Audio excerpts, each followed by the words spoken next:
és én vagyok az utolsó előadó így az ebéd szünet előtt, és a gyöngybagyot hagytuk utoljára egyrészt udvariassági gesztusként, másrészt meg amúgy is kilóg a Strigit típusú bagyok csapatából, mint titonidéhez tartozó egyetlen hazai költőfajunk, és én egy olyan apró vizsgálatot hoztam, ahelyett, hogy áttekintettem volna, hogy melyik évtizedben mennyi gyöngybagyot gyűrűztünk, meg mennyi ládát raktunk ki, és erről a Laci első előadása szólt is, hogy jó is, hogy nem ezt tettem, ami egy kicsit talán abban fog segíteni, hogy lássuk azt, hogy mi történik a költőhelyekkel, akkor, hogyha a természetvédelem kivonul bizonyos területekről, és nem foglalkozunk aktívan a gyöngybagoly költőhelyek védelmével vagy fenntartásával.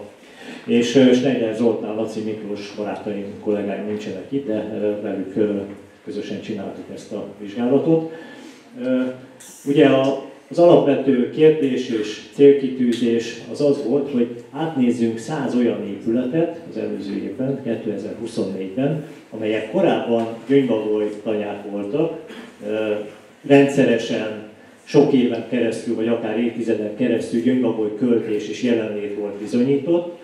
Ebből adódóan elő is fordultak gyöngybagyászok, tehát odafigyeltünk arra, hogy az épületek nyitottak legyenek, és megvizsgáltuk azt, hogy mi történik bizonyos időtávlatban, hogyha egy-egy területen ki kell, hogy vonuljon a természetvédelem az aktivitásával, és magára hagyjuk ezeket az épületeket. Tehát egy ilyen akkor és most összehasonlításról szól ez a kis előadás. És itt visszanyúlnék Kalotás Zsolt 1985-ös indítványához. 1985 az a gyöngybagoly éve volt a Magyar Madártani Egyesület történetében, és Zsolt, illetve az MMA akkor kezdeményezte azt, hogy legyen, azt hiszem, hogy először így a madarász történelem során egy nagyon átfogó magyarországi felmérés, kapjunk egy képet, illetve hát kapjanak egy képet, akkor még 5 évesen totyogtam, tehát én nyilván ennek már csak haszonélvezője vagyok ennek a nagy munkának. Kapjanak egy képet arról, hogy mi is történik a gyöngybagyokkal. Valószínűleg 85-ben már lehetett pedzegetni azt, hogy itt valamiféle csökkenés van, költőhelyek beszűkülése van, az épületeket veszíti el ez a faj. És ami itt azért a munka grandiozitását mutatja, hogy 962 épületet mértek fel a bevont megyékben, 38 helyi csoport mindegyike számára akkor fénymásolt felmérőlapok, útmutatókat küldtek ki, és hát azok a megyék, amelyek nagyjából ma is jó gyöngybagyos költőhelyek jeleskedhettek nyilván a gyöngybagoly felmérésben. Ugye Baranya, Tolna, Somogy megyében voltak a leggyakoribb, vagy a legjobb eredmények, legnagyobb számú eredmények lepublikálva. De egyébként ez a madártani tájékoztatóban megtalálható ez a rövid összefoglaló. És ami érdekes ebből, hogy 1985-ben azt lehetett mondani, hogy a nyitott és alkalmas épületek körülbelül a föltárt potenciálisan alkalmas épületeknek a felét képezték. Tehát 100 megvizsgált, úgy első ránézésre alkalmasnak tűnő gyöngybagoly épületből 85-ben a fele volt alkalmas és nyitott arra, hogy oda egy gyöngybagoly bemehessen. Szerkezetileg nagyon kevés épület esett ki, tehát azok a betonkupolás templomok, ahol nincsen alkalmas párkány arra, hogy költsön a gyöngybagoly, az csak néhány százalék volt, és a lezárt épületek pedig hát nyilván a másik felét adták ki, így nagy vonalakban durván beszélve róla. Hát fele lezárt, fele nyitott és alkalmas. Azok az adatok, amikből mi kiindultunk, azok az országos gyöngybagoly adatbázisból lettek kimazsolázva, és 7 megyéből találtunk olyan költőhelyeket, ahol sok éven, évtizeden keresztül gyöngybagoly jelenlét volt. Az utolsó ellenőrzések azok eléggé szórtak, tehát volt olyan, ahol 99-ben jártunk utoljára, és 1-2 volt, ahol 2017-es volt az utolsó ellenőrzés, de azért az is már jó pár évvel ezelőtt volt. És az utolsó ellenőrzéskor ezek alkalmas, nyitott és bagyos épületek voltak. Tehát 100 ilyen épület. Befagyott a mutatópálca. Találtuk ott. Jó. Ugye tavalyi évben legnagyobb keserűségemben nem tudtunk 100 épületet végignézni, pedig az lett volna igazán kerek, hanem 92-nél megtorpantunk. elfogyott ott a szufla, mert hogy közben mentek ugye a szokásos éves felmérések, de azért a 92 is valamelyes reprezentatív szerintem ilyen szempontból, és Somogyban néztünk meg sok épületet, de még Győr-Moson-Sokonban is éppen átcsúszott egy épület, és azt lehet mondani, hogy ebből a uszkve, vagy majdnem 100 épületből, 92-ből 34 maradt nyitott, amelyekből 80 töltőláda volt. Tehát, hogyha ezt egyszerűen lefordítom, amikor apa marad a gyöngybagyászat, akkor az épület vesztési ráta az hirtelen az egekbe szökik, és az épületeknek egy kisebb hányada marad csak nyitott és alkalmas a gyöngybagyok számára. Hát az összesen az épületek 47%-a volt alkalmas, és ezekből 23%-ban friss nyomot találtunk, ez 21 helyet jelent, ugye a 23% az a 92-höz képest értendő, és 15-ben még mindig volt költés. Tehát ezek a ősi Bagoly tanyák, ahol 20 éve is volt, meg még most is volt költés valamilyen csoda folytán. Úgyhogy az elérhető épületeknek a felét használták a bagyok, és hát itt van a térkép, hogy ezt a munkát körülbelül milyen lefedettséggel sikerült megvalósítani. Ez az egyetlen színes diája ennek az előadásnak. Ez átépületek, a piros krumplik, zöld épületek úgy nyitottak, hogy abban bagoly is található, vagy költés, vagy pedig biztos jel, friss jel, annak, hogy ott bagoly be tud menni és használja az épületet, és a nyitott épületek bagoly nélkül pedig a fekete körök. A veszélyeztetőkről nem akarnék nagyon sokat beszélni, mert arról sokat lehet hallani, de nyilvánvalóan a templomfelújítások azok nem olyan módon történnek, ahogy az elvárható lenne így 2020-as évek közepén, hogy a kulturális emlékek védelme mellett az élővilág, vagy ahogy az egyházi körökben elhangzik, a teremtett világ védelmére is allokáljanak forrásokat. Hát nagyon sok olyan felújítás van, ez körülbelül azt jelenti egyébként, hogy a magyarországi 3-4 ezer templomból egy olyan 1600-nak a felújítása történt meg különféle darányi mesztertől kezdve másféle pályázati modellekben, ahol ezek a tételek, az épület lakó állatfajok védelme, denevérek, bagolyfajok nincs egyszerűen megkalkulálva az épület felújításban. A felújítások mértéke az nagyon eltérő volt, és amit én itt csak azzal jelöltem, hogy nem szignifikáns, és nem tettem most mögé, hogy ez milyen statisztikával lett megvizsgálva, de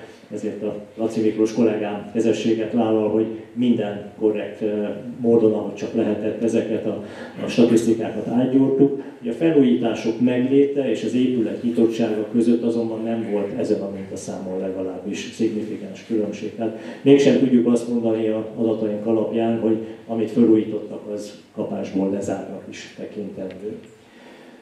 Itt van néhány kép, rengeteg olyan templom van, tehát azért aki járja a vidéket, az látja, hogy mint hitéleti helyszín, a templomok veszítik el a szerepüket, mint közösségi tér is, mint hitéleti épületek is, és hát hiába fityegott a felújítási tábla, egyszerűen kúszik be a vadvilág a küszöb alatt, ez belülről készül ez a felvétel, éppen, de hát jön be a gaz, és hát a felújításból nagyon-nagyon kevés olyan templom maradt ki. Nem mondom, hogy ez az ideális állapot, de kevés olyan templom maradt ki, amely Gyöngybagoly költőhelyként szolgál. És a másik ilyen fő veszélyeztető, ezt már talán más előadásokon is mondtam, ez az egyre szaporodó hírközlési műszaki berendezéseknek a terjedése, mobilátjátszók, különféle helyi wifi jelerősítők és biztonsági kameráknak a jel továbbítói. Megint csak nem volt szignifikáns különbség az antennák beszerelése és az épületek nyitottsági mértéke között, és az antennák megléte és a bagoly jelenlét között sem találtunk semmiféle korrelációt.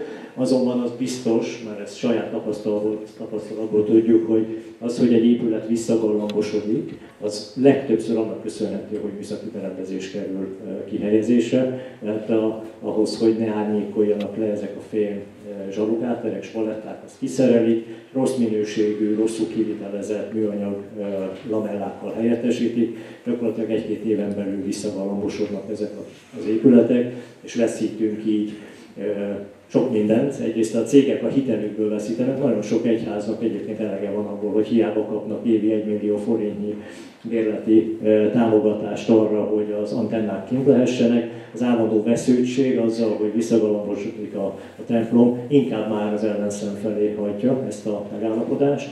És hát az, hogy nem látszik a képen túl jól, de ez itt egy Gyöngybagoly költőláda fiókákkal, ott is az antenna alá be van szorulva, gyakorlatilag minden irányból antennák találhatók egy épületben, ahol egyszer vetették a lábukat ezek a fejlesztések, és fizikailag nem lehet a ládákat ellenőrizni, vagy a karbantartás jelent nagyon gyakori zavarást. És hát itt van egy ilyen buta matematika, ami nyilvánvalóan így nem érvényes, de azért mégiscsak elmondanám, hogy mit érezhetünk. Ugye 85-ben Kalottás Zsolt által indított MMF felmérés azt mondta, hogy a látszólag alkalmas épületek, tehát mondjuk nyúljunk vissza a reformkorhoz, 1800-as évek végéhez képest, 1985-ben mondjuk a fele elérhető és alkalmas a bagyok költésére, gőnbagyoknál. Mi a 2024-es vizsgálataink alapján azt látjuk, hogy a 2017-ben vagy korábban otthagyott templomtornyainknak a fele alkalmas, tehát itt a felének a fele, és hogy ennek a felének a felében, annak is a felében költ, vagy találtunk Gyöngybagoly jelet és Gyöngybagoly jelenlétet, tehát összességében, még hogyha ez a szám így nem is stimmel, meg itt ezekkel a százalékokkal butaság így összeszorzódni, akkor is azt lehet mondani, hogy mondjuk egy 50-60-100 évvel ezelőtti állapothoz képest ennek az épület lakófajnak a templomokban való további költése az nagyon beszűkült. Ez a legszerényebb megfogalmazás, amit tehetünk. Ahol az épület még nyitott, ott azt a faj azért használja, tehát ez pedig egy jó hír, és további jó hír az, hogy ezt már mint László Csabával közös koordinációban tapasztaltakat mondom, hogy egy kicsit azt érzem, hogy a gyöngybagyászoknak van egy reneszánsza. 5 évvel ezelőtt kellett volna mindezt kifejteni, akkor egyáltalán nem éreztem volna azt. Most megint van néhány furcsa mutáns, akik nem bánják, hogy fölmásszanak a nyári 40 fokos melegben a még melegebb templomtornyokban. Tehát, hogy nagyon sok csoport kezd el rendszeresen, szisztematikusan, alaposan és jó kivitelezett módon a Gyöngybagoly felmérést és a védelmi módszereket. Majd a holnapi napon még több előadás lesz, ahol ezek a programok be is mutatják magukat. Több gyöngybagyász is van, most már van egy olyan 50-es levelező lista, ahol minimum a rajta szereplők közül mindenki legalább 1 vagy 2 költőhelyen foglalkozik. A koordináció nyilván ezen valamelyest segített, és hát sok helyen azért az alternatív költőhely, az oszlopláda kihelyezéssel próbáljuk azt a veszteséget kicsit kompenzálni, amit a tradicionális évszázadok óta bevált templomok, egyházi épületek okoznak, és elszenvedjük őket. És köszönöm szépen mindenkinek, aki ebben a mostani kis munkában részt vett.